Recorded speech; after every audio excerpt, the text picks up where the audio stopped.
Welcome to Shorty SuperCoach, and the other day I previewed Aaron Sanderland, so I thought why not take a look at Toby Nankervis as well just a couple of days later, because they are frequently being mentioned in the same conversation, in the same sentence, as perhaps the saviour to our ruck woes. Now, of course, in these player profiles I take a look at some of the more popular players as well as some of the more relevant players at this point in time, and I feel that Nankervis is exactly that. So in these player profiles I take a look at some of the pros and cons of each player and then hand out a verdict. So what do you need to know about Nankervis? At the moment he's in 19% of sides, which has lifted quite a bit off his good pre-season.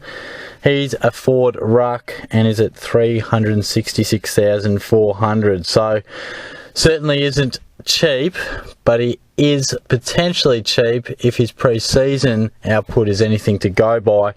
Of course, he's come from the Swans after struggling for consistent games, just the 12 games at the Swans. He's nearly 23, getting towards the 23 mark midway through the season, and 12 games, but he is somewhat experienced and physically ready-made. Some of the pros, as we all know, he's looked as good as gold at his new club, Richmond. Looking fantastic through the pre-season. Dominated and starred in his 2 games so far, and looks to have a firm grasp on that number 1 ruck position at the Tigers. 2 games against 2 South Australian clubs. First off, we'll start with Adelaide, where he had the 15 touches, 14 hitouts, 3 clearances, 2 tackles, kicked a goal. 8 of his touches were contested. First half was largely up against Sam Jacobs before he went off, and Riley O'Brien was the next opponent. Against Port Adelaide, the combination of Lobie and Ryder, again 15 touches, 10 of those contested. Few more hitouts, 22 on this occasion, 4 clearances, 5 tackles, and again chimed in with a goal. As a player, he is not afraid to get down and dirty. He's well known for his ability to tackle hard, averaged 5.1 tackles in his limited amount of games last year, but certainly showed that he is capable, Shane Mumford style, of getting in and under and winning plenty of contested ball clearances and tackles, which we know are gold for SuperCoach ruckmen on top of their hitouts. As we also know, his hit out to advantage stat has been brought to light quite a bit. Led the league for tap outs to advantage in terms of percentage at 38%, but we do have to take into account that was only from 99 hit outs. Still a reasonable sample size, but it's not quite the same as some of the other ones, your Nat Nuis and Goldsteins and Gorns, who are arguably the best tap ruckman in the league, but I guess over more hit-outs, it is tougher to keep such a lofty percentage intact. So there's no doubt he's caught the eye of a lot of super coaches off the back of those great performances. I think many of us are hoping and believing that Marriage and Hampson are on the way out, or certainly out of favour. It is interesting to note in the Adelaide game that Marriage and Nankervis did share the ruck a reasonable amount, 14 hitouts each. So by no means is he the clear sole ruckman, but he's looked great. He looks fresh in a new environment, really relishing the extra opportunity and responsibility he's getting. At the moment, he is the front runner to certainly be the number 1 ruck. Will he be the sole ruck? That's something we'll talk about in a couple of minutes' time. As for the cons, well, look, 366k, doesn't get much more awkward than that. Throw in the fact we've got to select him in the ruck, doesn't get much more awkward as that as well. Very, very tough to try and pinpoint mid-price ruckmen. Rarely do they work. Sometimes we'll get a nice little cash cow, but it's rare that we'll see them turn into absolute premiums from such a low base. It does happen, but it is a bit rarer than, say, your midfielders. So it is worth considering that he is pretty raw and young to the game experience-wise. Just 12 AFL games, but as I said earlier, he is quite ready-made, I suppose, physically, and has played plenty of reserves games and is ready to go as far as game time suggests. And I just think we should be wary of the fact that he is awkwardly priced and these are just pre-season games. We shouldn't get absolutely sucked in to the fact that he's dominating these games when we all know that in the past getting sucked into these sort of matches this time of year can cost us dearly. A lot of people are just automatically throwing in Nankervis into their sides at the moment. I can understand why, and I'm strongly considering him, but let's not just think it's a foregone conclusion that he'll be a great selection. Now, that brings me to my verdict, and at the moment, it is a tick. It's a provisional tick. It's not an absolute lock. But given our ruck situation at the moment, you look through it, Gawn, is he too expensive? Some think so, some don't. Goldstein, a lot of question marks around him. Stephen Martin, same goes. And even Grundy, who a lot of people were enjoying his work, recently went off with a calf. I think it was just a corked calf, but nonetheless, it's just a little bit of a concern. Sandilands and Nankervis dominate on the weekend within 24 hours of each other. All of a sudden, they are the talk of the town. People are talking Nanky Lands, bloody Sandy Curvis, whatever you want to bloody call it. They're all over them and absolutely going nuts for this intense ruck combination. I do not think they should be your ruck 1 and 2. What I do like as a philosophy is if you're going to go Sandlands, which check out my player profile, I think he is a very good selection.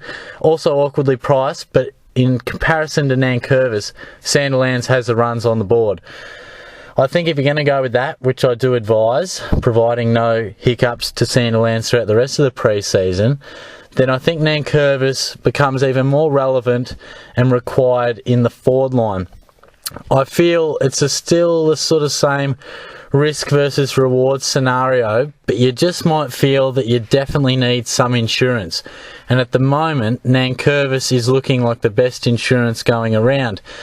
Now, as I often say, we shouldn't be picking a player simply on insurance purposes or buy purposes or things like that. We should always plan to pick the best scoring team, not just in case worst case scenario does happen. So pure and simple, is Nankervis going to average 90 plus, 95 plus? At the moment, the signs are good. I'm really enjoying the numbers he's putting on paper, but not only that is his intensity around the contest and the type of ruckman that he's showing us he's going to be. It's your in and under, get the hands dirty, feed it out to your midfielders. That is a good recipe for SuperCoach points. What I will like to see revealed over the next week or so, and certainly this weekend, is if Hampson comes back or if Marriage does play half and half. I want to see if Nankervis is just going to be the man who rucks 50 to 60% and goes forward, because Hampson and Marriage, they don't go forward well at all, where Nankervis has shown a great ability to, which will be great for Richmond but could hinder our SuperCoach sides if he is going forward. Now, he is capable to take a contested grab and kick a goal. That's great, but that won't happen all the time. It won't happen all the time. Occasionally he will and he'll look great, but what we need for him to really go 95 plus is for him to be rucking 70 to 80% and just maybe resting forward ever so slightly, which will always happen with rotations these days. But we want him to either be the main man, Marriage and Hampson playing reserves, or seeing probably Hampson just chip in a little bit, which I guess is probably not going to happen really, because as I said, Marriage and Hampson don't rest forward very well. You would feel that if they're going to play, they're going to ruck 50-50 or somewhere in that mark. So I really would like to see that, just to really assure me, because we've seen it time and time again. We've seen it where a guy impresses in the pre-season and looks $1 million, and then when the real season hits, all of a sudden he just comes back a little bit. No doubt Nankervis will have a very good season. I feel he'll fit in very well and have a great season. But defining great, that could be 85. That's a good improvement, very good improvement. But we need to see clear cut that he'll at least go 90 plus. Definitely 95 plus. At least 90 plus. If we want to get greedy, 95 plus. But I think at 366, there's definitely value in him if he is showing signs of going 90 and above. And this stage, the signs do look good. So what would my final verdict be? It would be happily have him in your side. Jump aboard the Sandilands and Nankervis truck and ride that for a little bit. Enjoy it. Have Sandy at R2. Have Nankervis at F4 or F5, wherever he fits in. And enjoy that for now. I like the idea that you know, if worst case scenario with Sandilands, who I think the reward outweighs the risk, if worst case does happen, we must plan for it, which I said in his player profile. And I think Nankervis is the best plan because he almost picks himself and the insurance is an added bonus, not the other way around, that the insurance picks him and he might be a good scorer. I think sometimes people get drawn into that, like, oh, he's got a great bye, but I'm not going to pick a guy who's going to score four more points each game. So just a little theory there. So I feel like that's worthwhile having him in that position for now. But watch this weekend closely. I feel like if he strings another one together, he'll enter the season full of confidence and also could get a lot of confidence from round one. The Blues aren't the best ruck department and he could get a nice a score early on, which, you know, we're not picking sides for round one scores, but for a guy like Nankervis, could be great for his confidence and really boost him in the early parts of the season. So bit of a longer player profile there, but I feel there's plenty to discuss about Nankervis.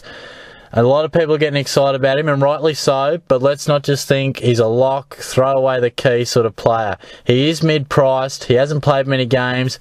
Dual position I really like, and I enjoy what he's been doing, but it has been against arguably 3 average ruckmen and Jacobs. So let's just wait and see how he goes. I hope Grundy does get up because then we'll get a really good indication against a quality ruckman. So we'll wait and see there.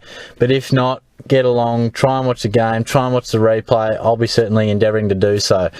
So that's enough on Nankervis. Let me know your thoughts. Let me know if he's in your side. Comment as always. Give the video a like if you enjoyed it. Above all, subscribe to the channel. Get along to the Facebook page. Just hammer in Shorty's SuperCoach into Facebook and I'm sure I'll pop up if I've not. I've got a video already outlining the link and things like that last week, so feel free to get stuck into that. Next up on the player profiles is another man who switched clubs over the off season, and I'm much more sold on him. I'm a massive fan of this young player. Swapped clubs for the role he wanted, opportunity beckons, and I think he's a great opportunity and a great player to really go big in 2017. So I'll take a look at him soon. Thanks for tuning in. I'll catch you guys soon.